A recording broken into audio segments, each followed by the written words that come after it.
What is up, YouTube? So I also wanted to come and talk about one other thing. Anybody who knows me knows I'm kind of a bit of a techie person. I like the latest phones, and I carry fucking power banks around with me. I always have a charge to be plugged in and all kinds of stuff. And I got some other stuff coming up on this channel here in a couple, maybe over the next couple of weeks. But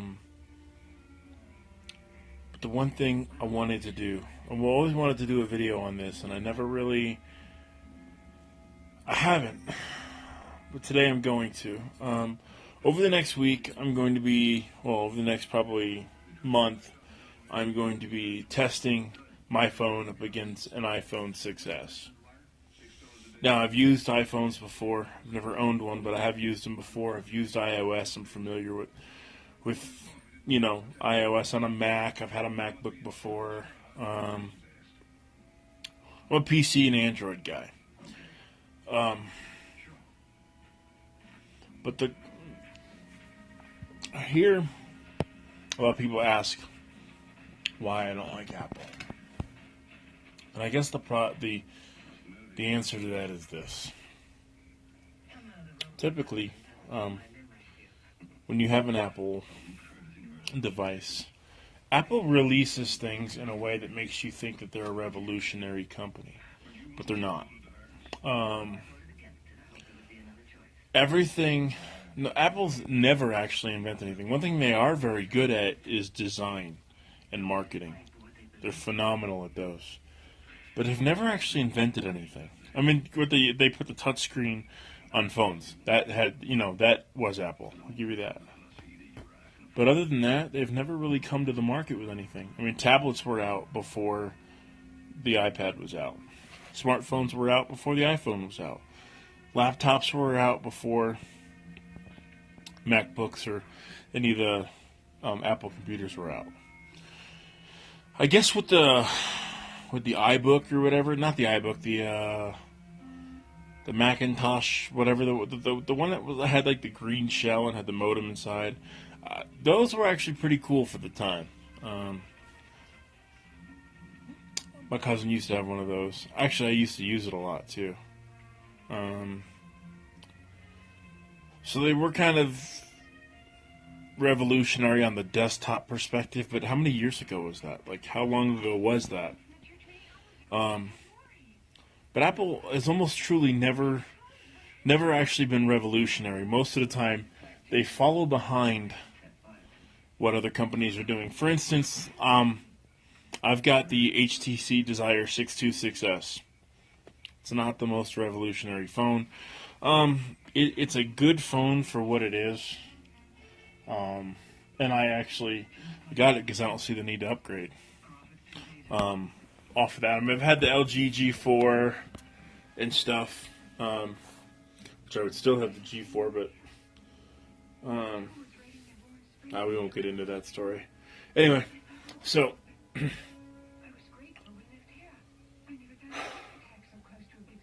typically, like for instance, iPhones are dual core. Most Android phones are stock with quad core, like this one is. Because Apple's optimized and all that, so they don't need more processors because they're optimized. Granted, Apples don't fragment as much as Androids do. I give you that. There's more bugs with Androids, but that's because you're so locked down. You are so locked down into that ecosystem. Once you have an Apple, I mean, I'm not saying you can't have other things too, but you're so locked down into that ecosystem because everything is so closed. Whereas, let's just say with an Android, I mean, I have it locked into my Gmail and all that stuff, so I have all my stuff backed up and stuff like that.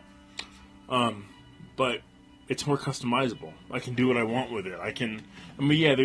There's more room for user error, but I can do more. I can do what I want with it.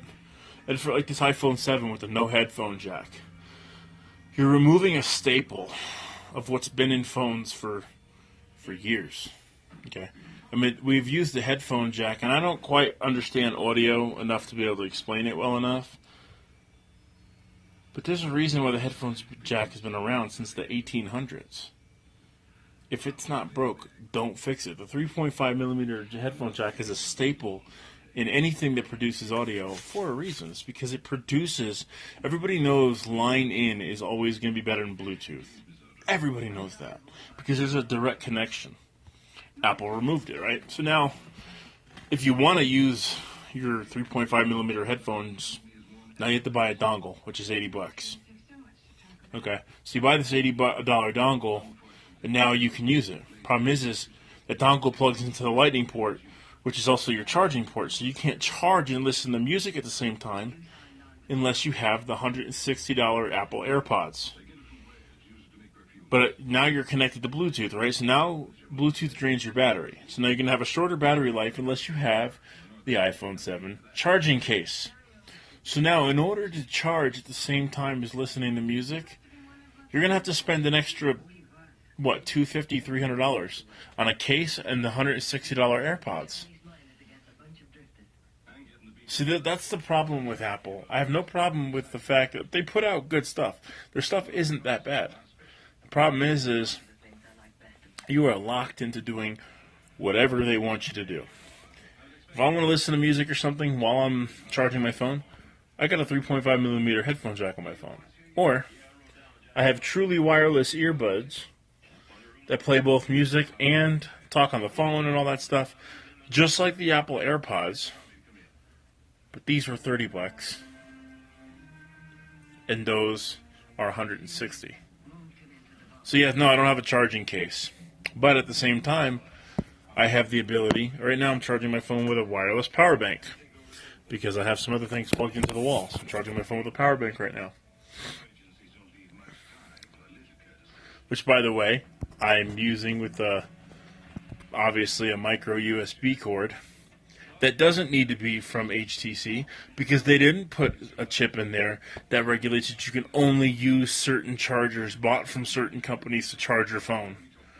So there's another $25, $30 that you have to go to Apple or licensed Apple product maker to get. Like, you can't buy aftermarket chargers. This is an aftermarket charger.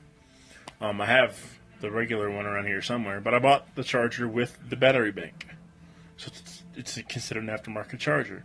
It's not licensed by HTC, but it doesn't have to be because there's no little chip in there to say that it has to be. So this setup here, along with my phone, my earpods, or my earbuds here, the wireless, truly wireless earbuds, no wire, just there, and my battery bank costed me around $250, the whole thing. With an iPhone, you're going to pay $700, plus you're going to need the $150 AirPods, and it's like a $100 charging case. So you're almost at $1,000 for something that has outdated technology that's still dual core and not quad core like most Android phones are, with a 1600 milliamp hour battery. My onboard battery is better than the onboard battery of the iPhone 7.